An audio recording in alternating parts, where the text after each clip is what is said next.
Government college Deoli के YouTube channel में आपका स्वागत है। आज हम पढ़ेंगे बेंथम और उसका उपयोगितावाद। बेंथम का जो हम चैप्टर पढ़ते हैं उसमें से केवल ये सिद्धांत सबसे इम्पोर्टेंट है और इसको तो पढ़ना बहुत ज़रूरी होता है। ये एग्ज़ाम में ज़रूर से आता है। यानी जो बेंथम का इम्पोर्टेंट पार्ट है वो ये है। तो आइए देखते हैं हम। 19वीं शताब्दी से के पूर्वार्ध में राजनीतिक चिंतन के क्षेत्र में इंग्लैंड की सबसे बड़ी देन उपयोगितावाद का सिद्धांत था। उपयोगितावाद एक नैतिक सिद्धांत है जिसका आधार सुखवाद है। इसका मौलिक जो उद्देश्य है यह है कि मनुष्य की स्वाभाविक प्रवृत्ति आनंद तथा सुख प्राप्त करने की है। सुख दुख का मापदंड उपयोगिता है। उपयोगितावाद का प्रबल प्रतिपादक जेरेमी बेंथम है। बेंथम से पहले David Hume, Richard Cumberland, Francis हर्शेज, हचिसन, प्रिस्टले आदि विचारकों ने उपयोगितावादी संबंधी अपने विचार प्रकट किए थे, लेकिन बेंथम ने विभिन्न क्षेत्रों में बिखरे हुए उपयोगितावादी सिद्धांतों को एक सूत्र में पिरोया। अतः बेंथम ही उपयोगितावाद का जनक तथा प्रतिपादक कहलाता है। इस सिद्धांत को एक तर्कसम्मत और व्यवस्थित विचारधारा के रूप में ढालने का जो श्रेय है बेंथम को ही जाता है, इसलिए इसे बेंथमवाद भी कहते हैं। बेंथम ने ही उपयोगितावाद को एक सुव्यवस्थित राजदर्शन का रूप दिया। उसके हाथों में पढ़कर उपयोगितावाद नैतिक सिद्धांत को छोड़ राजनीति का प्रमुख सिद्धांत बन गया। ठीक है, अब इसका देखते हैं है क्या आगे अर्थ वगैरह। उपयोगितावाद बेंथम की पूरी जो विचारधारा है और पूरा चिंतन है उसकी आधारशिला है, इसलिए बेंथम का ये इम्पोर्टेंट सिद्धांत है। यह सुखवाद पर आधारित एक मनोवैज्ञानिक और सुखवादी विचारधारा है। इसका केंद्र कहाँ था? इंग्लैंड में। ठीक है, उपयोगितावाद का अर्थ बेंथम के अनुसार उपयोगिता के सिद्धांत का अर्थ उस सिद्धांत से है जो प्रत्येक कार्यवाही को, चाहे वह जो भी क्यों न हो, ऐसी धारणा के आधार पर स्वीकार या अस्वीकार करता है जिससे ऐसा लगता है कि वैचारिक पक्ष के हित में या तो अभिवृद्धि कर रहा है या ह्रास कर रहा है। दूसरे शब्दों में सुख की अभिवृद्धि या सुख की कमी का सिद्धांत कह सकते हैं। यह प्रत्येक कार्य पर लागू होता है, केवल व्यक्ति के निजी कार्यों पर ही नहीं, सरकार के क्रियाकलापों पर भी समान रूप से लागू होता है। मतलब ये है कि किसी भी काम को करने से सुख की अभिवृद्धि हो रही है या सुख को वो घटा रहा है, इस चीज़ पर निर्भर करता है कि वो काम हमारे लिए उपयोगी है या नहीं। ये कहना चाह रहा है बेंथम। इसकी परिभाषा खुद बेंथम ने देते हुए कहा है कि उपयोगिता किसी वस्तु का वह गुण है जिसके द्वारा वह किसी ऐसे पक्ष के लिए लाभ, सुविधा, सुख, अच्छाई, कल्याण का सृजन करती है अथवा ऐसे पक्ष के विरुद्ध होने वाले छल, पीड़ा, बुराई, अहित को रोकने का कार्य करती है जिसके हित के बारे में विचार किया जा रहा है। यहाँ यह स्पष्ट कर लेना आवश्यक है कि यदि पक्ष कोई व्यक्ति है तो उपयोगिता का संबंध व्यक्तिगत हित होता है, और यदि पक्ष वह समुदाय है तो उपयोगिता का संबंध सामुदायिक हित से होता है। नैतिकता की जो परंपरागत धारणाओं का बेंथम ने खंडन किया है और उपयोगिता को नैतिकता तथा मानव जीवन का आधार बनाया है। बेंथम के समय नैतिकता के विषय में अनेक विचार प्रचलित थे, जैसे कि प्राय लोग ईश्वर की इच्छा को नैतिकता का आधार मानते हैं और उनका कहना है कि धर्मशास्त्रों से ईश्वर की इच्छा का ही ज्ञान होता है। इसलिए उनका कहना था कि जो कुछ ईश्वर की इच्छा अर्थात धर्मशास्त्रों के अनुकूल है वही नैतिक है, और उसके विपरीत जो कुछ है वो उसके विपरीत है, वह अनैतिक और पाप मूलक है।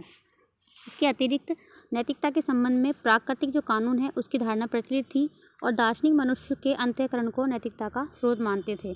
बेंथम इन सभी को अस्वीकार करते हुए कहता है कि ईश्वरीय इच्छा, प्राकृतिक कानून, अंतःकरण ये सब कुछ वैयक्तिक और आत्मगत है। मतलब इनका संबंध व्यक्ति से खुद से होता है, ये सब कल्पनाएं हैं। मनुष्य को जो अच्छा लगता है उसी को ईश्वर की इच्छा कह देता है, प्राकृतिक कानून कह देता है, अंतरात्मा के अनुकूल कह देता है, जबकि इन सब के संबंध में प्रामाणिक रूप में हमारे पास कुछ भी नहीं कहा जा सकता। इसलिए ये सारी धारणाएं निरर्थक हैं।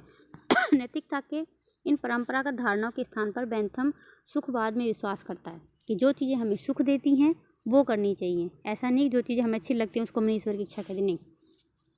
वह मानता है कि सुख तथा दुख अथवा प्रसन्नता और पीड़ा मनुष्य के दो सार्वभौम शासक हैं। आगे सिद्धांत में जो बेंथम ने बताया है कि प्रकृति ने मनुष्य को दो सत्ताधारी स्वामियों के अधीन रखा है। बेंथम के अनुसार प्रकृति ने मनुष्य को दो सत्ताधारी शासक कौन से? आनंद और पीड़ा। इन दोनों के अधीन रखा है। हम जो कुछ भी करते हैं, जो कुछ भी कहते हैं और जो कुछ भी सोचते हैं, सब में हम इनके ही अधीन हैं। ठीक है, या तो हमें किसी चीज़ से आनंद मिलता है या पीड़ा मिलती है। बेंथम कहता है कि प्रकृति ने मानव समाज को दो सर्वाधिकारी संपन्न स्वामियों, सुख और दुख के आधिपत्य में रखा है। इन स्वामियों का ही कर्तव्य है कि वे हमें बताएं कि हमें क्या करना चाहिए। यानी किसी काम से हमें सुख मिल रहा है तो वो काम हमें करना चाहिए, अगर किसी काम से हमें दुख मिलता है तो वो हमें नहीं करना चाहिए, तथा निर्णय करें कि हम क्या कर सकते हैं। आगे इसमें पॉइंट है, उपयोगिता का सिद्धांत सुख की प्राप्ति और दुख के निवारण का सिद्धांत है। बेंथम कहता है कि उपयोगिता की आधारशिला सुख और दुख की मात्रा के ऊपर है। बेंथम के मत में जो वस्तु सुख की अनुभूति देती है वह अच्छी है, ठीक है और उपयोगी है। जिस कार्य में मनुष्य के सुख की वृद्धि होती है वही कार्य उसके लिए उपयोगी है और उचित है, और जिस कार्य से मनुष्य को दुख मिलता है वह कार्य उसके लिए अनुपयोगी और अनुचित है। मानव के समस्त कार्यों की कसौटी क्या है? उपयोगिता। सुख दुखों का वर्गीकरण किया इसने। ये छोटे क्वेश्चन पूछते हैं कि बेंथम ने सुख दुख का वर्गीकरण कितने प्रकारों में किया है। तो सुख और दुख के स्वरूप को समझने के लिए बेंथम ने दोनों को दो भागों में, एक सामान्य सुख दुख और एक जटिल सुख दुखों में विभाजित किया है। उसके सामान्य सुख 14 हैं और सामान्य दुख वो 12 हैं। सामान्य सुख कौन कौन से हैं?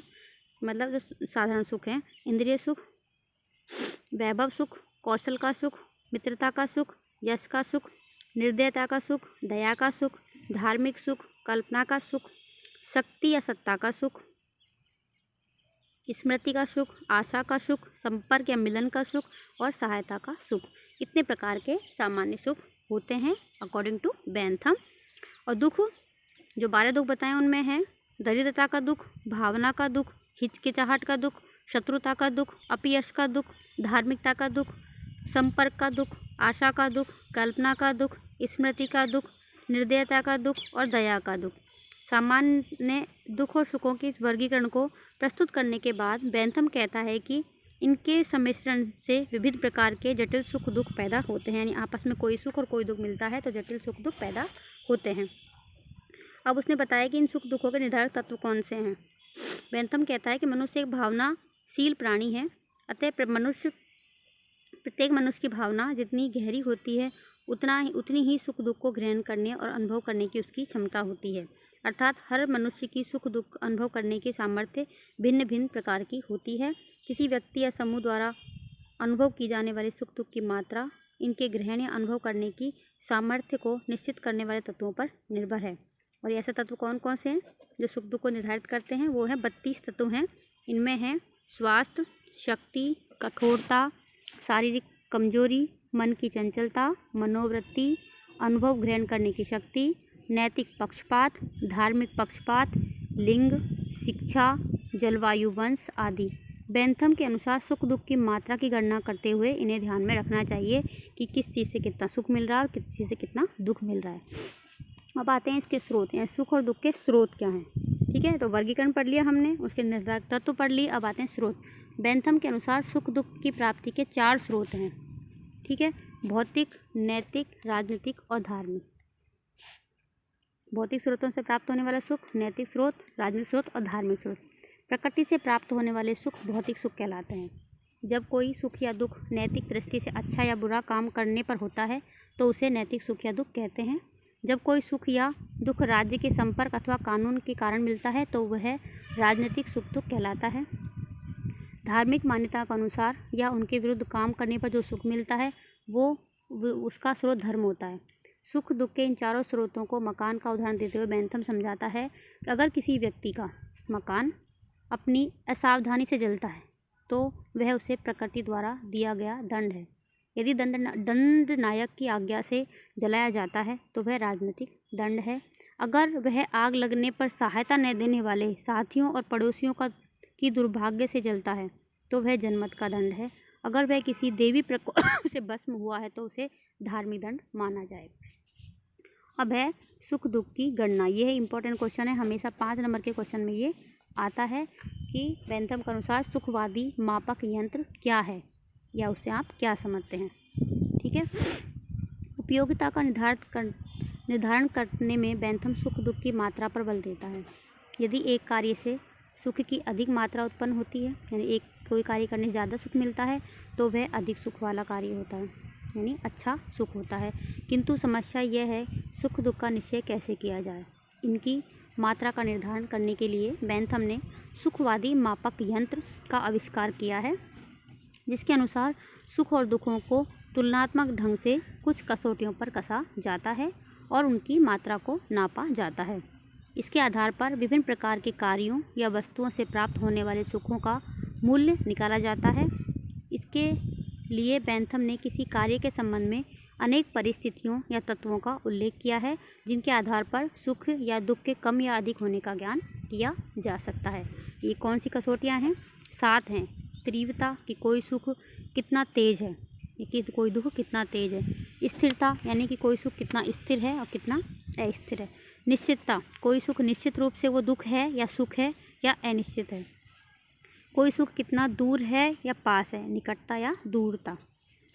जनन शक्ति यानी किसी सुख ने या दुख ने कितने अन्य सुख और दुखों को जन्म दिया है, उनकी जनन शक्ति कितनी है। विशुद्धता, कोई सुख या दुख कितना विशुद्ध है या अशुद्ध है। विस्तार, उसका विस्तार कहाँ तक है, कब तक है। बेंथम के विचारों को स्पष्ट करते हुए वेपर ने लिखा है कि जब हम सुखों की गणना करते हैं तो हमें उनकी तीव्रता और स्थिरता को ध्यान में रखना चाहिए। हमें उनकी निश्चितता और अनिश्चितता का ध्यान रखना चाहिए, क्योंकि वह सुख जो अधिक निश्चित होता है उस सुख की तुलना में अधिक होता है जो सुख कम निश्चित होते हैं। उनकी निकटता एवं दूरी भी हमारी गणना में आनी चाहिए। वह सुख जो अधिक निकट होता है अथवा अधिक सरलता से प्राप्त होता है उस सुख से अधिक होता है जो दूर होता है और जिसे पाने में अधिक कठिनाई होती है। हमें उनकी जनन शक्ति और उनकी विशुद्धता पर विचार करना चाहिए, क्योंकि ऐसा सुख अधिक आनंददायक होता है जिसके पीछे उसी के अन्य सुख भी जुड़े होते हैं। बेंथम के अनुसार जो सुखवादी मापक यंत्र है उससे किसी भी प्रवृत्ति से उत्पन्न होने वाले सुखों और दुखों का मूल्यांकन करते हुए 2 पलड़ों में तोला जाता है, एक तरफ सुख और एक तरफ दुख। यदि इनमें से सुखों का जो पलड़ा है वो भारी हो तो यह प्रवृत्ति उपयोगी है, और यदि दुखियों का पलड़ा भारी हो तो वह प्रवृत्ति अनुपयोगी होती है। बेंथम कहता है कि समस्त सुखों के समस्त मूल्यों को एक ओर रख दो और समस्त दुखों के समस्त मूल्यों को दूसरी ओर रख दो। यदि एक को दूसरे में से घटाकर सुख बचता है ज़्यादा या सुख शेष रह जाता है तो वो कार्य ठीक है, उसको करना चाहिए। लेकिन यदि दुख बचता है तो समझ लेना चाहिए कि वो कार्य ठीक नहीं है। सुख की मात्रा समान हो तो बच्चों का खेल या कविता एक ही बात है, ऐसा बेंथम कहता है। ये जो परिभाषा है, कोटेशन है, एग्जाम में पूछी जाती है कि किसने दी और इसका मतलब क्या है। ये अगर सुख की मात्रा एक जैसी है, यानी कि बच्चों के खेल से या हम कविता जो पढ़ते हैं लिखते हैं उनसे अगर दोनों को एक जैसे सुख मिलता है, दोनों एक ही बात है। बेंथम 2 सुखों में केवल संख्यात्मक यानी मात्रा की श्रेष्ठता का विधान करता है, अर्थात गुण की दृष्टि से सभी सुख एक से, मतलब कहने का मतलब ये बेंथम कहता है कि अगर किसी चीज़ से समान सुख मिलता है तो 2 तरह के कार्य एक जैसे होते हैं, उनके सुख समान होते हैं, केवल मात्रा में अंतर हो सकता है, गुणों में नहीं हो सकता है। किसी व्यक्ति को खेलने में जितना सुख मिलता है, किसी व्यक्ति को सोने में जितना सुख मिलता है, तो उसकी मात्रा में अंतर हो सकता है कम ज़्यादा, लेकिन गुण में कोई अंतर नहीं होता कि दोनों से मिल तो सुख ही रहा है। ठीक है, उसके अनुसार गणना करने से जो भी सुख मात्रा में अधिक है उसे अपनाना चाहिए।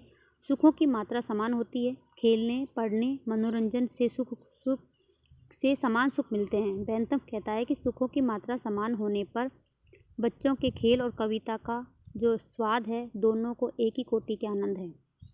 दुखों में भी बेंथम गुणात्मक भेद नहीं करता है। उसी के शब्दों में एक कील के चुभने से उतनी ही पीड़ा होती है जितनी कि कर्कश कविता सुनने से होती है।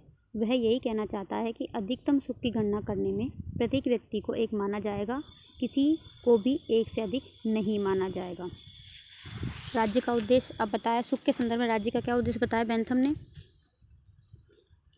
बेंथम के अनुसार राज्य के आदेशों का पालन करना इसलिए करना होता है कि वह उपयोगी है और सामान्य हित तथा सुख को बढ़ाने वाला है।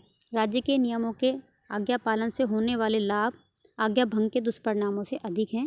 बेंथम की नज़र में राज्य का आधार उपयोगिता से उत्पन्न होने वाली आज्ञा पालन की आदत है, यानी कि हम लोग राज्य की आज्ञा का पालन क्यों करते हैं, क्योंकि हमारी ये आदत बन गई है और हमें इससे उपयोगी, हमारे लिए वो उपयोगी है। इस प्रकार राजनीति के क्षेत्र में उपयोगिता का सिद्धांत कानून प्रदान करने वालों तथा शासन का मार्गदर्शन करता है। कानून का उद्देश्य क्या है? अधिकतम व्यक्तियों का अधिकतम सुख। ये सब बेंथम बता रहा है, हम नहीं बता रहे। बेंथम के अनुसार शासन और कानून की उत्पत्ति, उनका अस्तित्व उनकी सामान्य उपयोगिता पर निर्भर है। उनका पालन भी लोग इसीलिए करते हैं क्योंकि वो हमारे लिए उपयोगी होते हैं। अतः इस निष्कर्ष पर पहुंचा जा सकता है कि कानून निर्माण भी उपयोगिता के सिद्धांत के अनुकूल ही होना चाहिए। यदि राज्य के कानून उपयोगिता की कसौटी पर खरे न उतरें तो उन्हें बदल देना चाहिए। अच्छा कानून वही है जिससे अधिकतम व्यक्तियों की अधिकतम भलाई होती हो। अब बेंथम ने जो पूरा उपयोगितावाद का सिद्धांत दिया उसके निष्कर्ष निकालते हैं तो कुछ पॉइंट सामने आती हैं। जैसे कि पहला है, सुख ही एकमात्र इच्छित वस्तु है। निष्कर्ष निकालें तो पहला निष्कर्ष है कि बेंथम के उपयोगितावादी सिद्धांत का निष्कर्ष, मनुष्य के लिए सुख ही एकमात्र अच्छी और इच्छित वस्तु है। धन, पद, स्वास्थ्य, यहाँ तक कि सद्गुण भी मानव जीवन में दूसरे स्थान रखते हैं और ये सब मनुष्य के अंतिम उद्देश्य और सुख प्राप्ति के साधन मात्र हैं। ठीक है। दूसरा निष्कर्ष ये निकला है कि बेंथम का विश्वास है कि सुख और दुखों को तुलनात्मक आधार पर मापा जा सकता है। इस प्रकार सुख दुख मापने की पद्धति को सुखवादी गणना पद्धति के नाम से पुकारता है। आगे निष्कर्ष है कि बेंथम के उपयोगितावादी सिद्धांत के अनुसार प्रत्येक व्यक्ति सुख को ही गले लगाता है और दुख का बहिष्कार करता है। यानी जिस काम से, जिस चीज़ से, जिन लोगों से बात करने से उनको सुख मिलता है वो उसी के पास जाता है, जो अगर दुख मिलता है तो उससे दूर हट जाता है। बेंथम के अनुसार उपयोगिता का सिद्धांत सार्वभौमिक रूप से लागू होने वाला सिद्धांत है।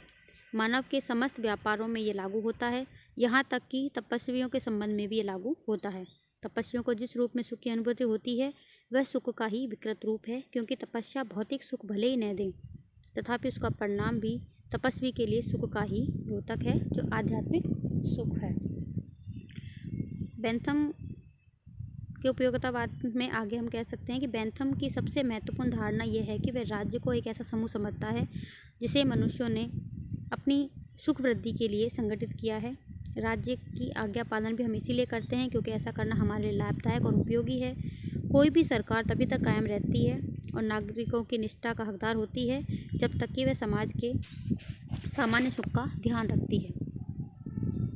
ठीक है। बेंथम ने उपयोगिता के सिद्धांत का सबसे अधिक प्रयोग कानून निर्माण में करना चाहा कि कानून निर्माण ऐसे हों जो व्यक्तियों के लिए उपयोगी हों।